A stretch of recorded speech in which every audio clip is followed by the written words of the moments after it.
da ansiedade como patologia e ela como sintoma. Como que eu posso saber se eu já estou com uma patologia ou se eu estou apenas tendo sintomas? Então, eu sempre digo que a maioria dos transtornos psiquiátricos, o grande diagnóstico diferencial dele é quando se tem quando se afeta as, ah, as próprias relações sociais, né? Primeiro, quando se coloca em risco, né? Quando a gente pensa, por exemplo, em depressão, esquizofrenia, quando eu tenho risco para mim ou para as pessoas à minha volta, já é um critério, claro, de buscar ajuda imediata, até para uma urgência. Só que na ansiedade existem as crises, né? E aí é quando realmente a coisa sai do controle do eu. Porque o transtorno de ansiedade generalizado não me está dizendo. É a coisa de eu ter essa sensação intensa de que algo muito grave vai acontecer e a pessoa vai ter várias coisas muito importantes no corpo. Vai ter taquicardia, vai ter essa sensação iminente de morte, e vai ter assim, a pessoa vai ter realmente um colapso.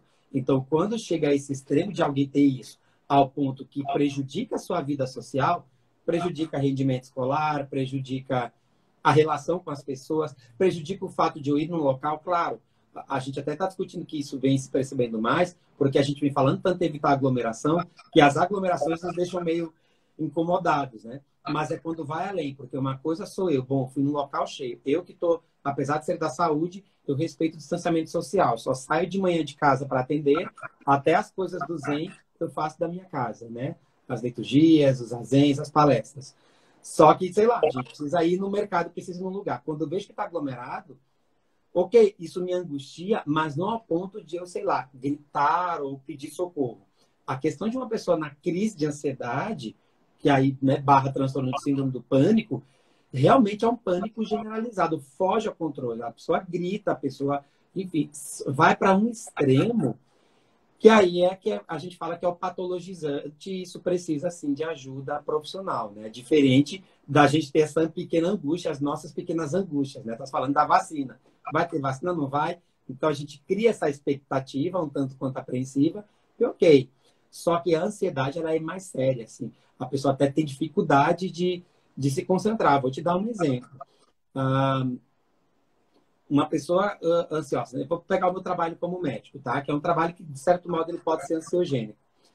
Se eu tô aqui contigo e eu começo sei lá, a fazer exatamente isso assim, tipo, eu travei porque eu estou pensando na minha lista de pacientes, né? Então isso é um risco, assim, é algo que tem que ser apontado, sinalizado.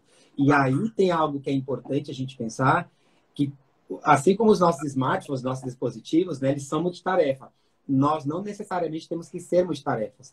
A gente pode saber fazer múltiplas coisas, mas a coisa do multitarefa é muito perigoso, porque a gente, às vezes, está em trocentos lugares fazendo 500 coisas e às vezes não está em nenhum. Então, a gente pode fazer múltiplas coisas para quem gosta, mas desde que não, eu vou lá, faço e tudo bem. E sem criar essa coisa da expectativa, né? No Zen a gente fala que a nossa prática é sem apego e sem aversão. A grande questão da ansiedade é que se tem um apego excessivo ao futuro, assim, o que vai acontecer. E a gente fica nessa expectativa de maneira tão intensa, nesse apego ao futuro, que aí ele nos adoece. E aí dá resposta no corpo, inclusive. E para quem tem apenas como sintoma da ansiedade, essa pessoa ela pode treinar a mente dela para superar isso? Ah, Chico, boa pergunta, sem dúvida. Porque nós, em maior ou menor grau, a gente tem isso, mas, claro, às vezes eu preciso ter um pouco de pressa, quando o momento requer pressa, não tem problema, mas às vezes é importante eu realmente apreciar atividades contemplativas, né, as diversas técnicas de meditação do budismo, o zazen em si, para eu poder achar esse lugar de apreciação, esse lugar de poder acalmar a mente. Porque uma coisa que vem acontecendo também bastante é o que a gente chama de síndrome do pensamento acelerado, que é essa coisa da gente fazer tanta coisa e eu ter tanta coisa, e aí a gente sempre ficou uma coisa comum. A gente, no fim de ano, falarmos uns com os outros. Vou fazer uma coisa bem informal aqui, tá, Chico? Assim, do tipo, e aí, Chico, beleza? Tô na correria. É uma coisa que eu escuto o tempo todo, assim. O Oi, tempo tudo bem, todo. fulano? Tô na correria. Tô na correria, tô na correria. É uma coisa que eu escuto. Aqui em Curitiba é normal perguntar, e aí, correria? Em vez de perguntar, e aí, tudo bem, e Direto. aí, correria? Já é direto, é mais interessante, né? Vai além, assim, já está partindo do pressuposto que a pessoa para quem tu pergunta tá na correria mesmo, porque virou uma coisa meio rotineira. E não necessariamente tem assim, não tem que ser assim, né? A gente pensa em Domênico de Massa, por exemplo, que escreveu O Ócio Criativo, acabou virando para nós quase que um crime poder falar exatamente ter momentos de parar. Então é quase um crime falar assim, vou tirar férias, eu vou parar. É quase um crime. Então é isso que a gente tem que aprender a observar, que não, peraí, eu preciso ter esses momentos até para resguardar o meu próprio fluxo mental, as minhas próprias formações mentais, para que depois elas funcionem de maneira mais intensa. É a própria questão do sono, né? A gente falar de um bom sono, a grande vantagem do sono, e a gente fala que no Zen, né, para nós o sono ele é um período de zazen, é um período de meditação, nós consideramos importantíssimo, porque ele dá esse lugar da mente numa condição basal, porque é nesse momento que, inclusive, as memórias de longo prazo elas se formam, né? Ah, eu precisei ler um texto, decorar algo. A gente, nesse momento é que ocorre síntese de proteínas e que a memória se fixa, é no sono. Então, por isso que tem alguns momentos que a gente tem que aprender a prezar e parece que não pode, é quase um crime. Vamos lá, vamos correr, vamos lá, vamos produzir. E isso é um grande perigo. Então, sim, sem dúvida, as práticas contemplativas ajudam e procurar bons hábitos de vida de maneira geral, né? Não vou ficar entrando aqui no detalhe da atividade física, da alimentação, porque isso já é meio que lugar comum, isso não tem N pessoas falando do assunto. Mas é importante a gente aprender a cultivar, porque lembrar que e isso o próprio Buda falava, Dogen falava, Buda se deu conta, porque Buda fez práticas ascetas, né? Fez yoga, foi um excelente yogi, mas ele fez práticas muito severas. E aí que ele se deu conta que falou, não, peraí, o corpo também é um lugar sagrado, né? Apesar que ele está de empréstimo aqui, porque eu não vou estar aqui para sempre, né? Um disso, tudo aqui vai se desfazer, esse saquinho de ossos, mas é uma coisa que isso aqui está de empréstimo. Enquanto eu tenho isso aqui de empréstimo pela natureza, eu tenho que cuidar bem. Então, é isso que a gente fala do cultivar. E é cultivar tudo, é cultivar uma boa alimentação, cultivar alguma prática de atividade física, né? E não é atividade, a gente pensa, vamos lá, vamos ser todo mundo ser crossfiteiro. Não é isso. Até o fato de ficar em pé algumas horas do dia, a coisa simples do subir escadas, caminhar, né? A coisa também de muita hora tela, que a gente fala das lives, isso foi necessário, mas também a gente precisa nos dar a movimentação dentro de casa, fazer atividades manuais e, obviamente, o cultivo da mente. Qual é a mente que eu cultivo? Que valores eu cultivo? Eu acho que aí é o grande cerne para ter uma vida ética, saudável e compassiva e sábia. Poxa, eu vi no teu perfil que o senhor pratica Ikebana, Uhum. que é aquela arte com flores e que a pessoa, né, deve ser semelhante com, por exemplo, um crochê, um costurar, né, que precisa daquela concentração. Uhum. Qual é a diferença de quem pratica esse tipo de atividade que precisa de concentração para quem pratica meditação? Na verdade, essas práticas que nós fazemos no Zen tem bastante, né? Porque tu vai ter o Ikebana, que é o Kado, Caminho das Flores.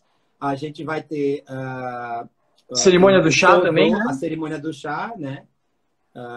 Vai ter a caligrafia, né? Uhum. A Shodo, e assim por diante. Então, a gente tem uma coisa no Zen de treinar artes de maneira geral. A grande questão que é uma outra maneira, é uma outra perspectiva de colocar a mente, essa mente Zen em outro local. Porque uma coisa que a gente brinca é que, e é uma coisa que inclusive no Zen é falado, que dentro do absoluto todos os relativos se integram. Isso é uma coisa, é um texto clássico da nossa liturgia. O que significa isso? Para a gente ter um cuidado de não dicotomizar, isso é muito comum para quem começa a praticar meditação. Qualquer técnica, tá? Eu não estou falando do zazen. A pessoa começa a meditar, usa a técnica. Ai, que bom que eu estou aqui quietinho no meu canto. Toca o sino, acabou, o mundo é ruim, o mundo é chato. A gente começa a querer dicotomizar o meu mundinho introspectivo e o mundinho de fora. Pelo contrário, na verdade, a técnica contemplativa, ela nos aprende a nos dar novas lentes para observar o mundo fora de outra forma e para dar outras respostas.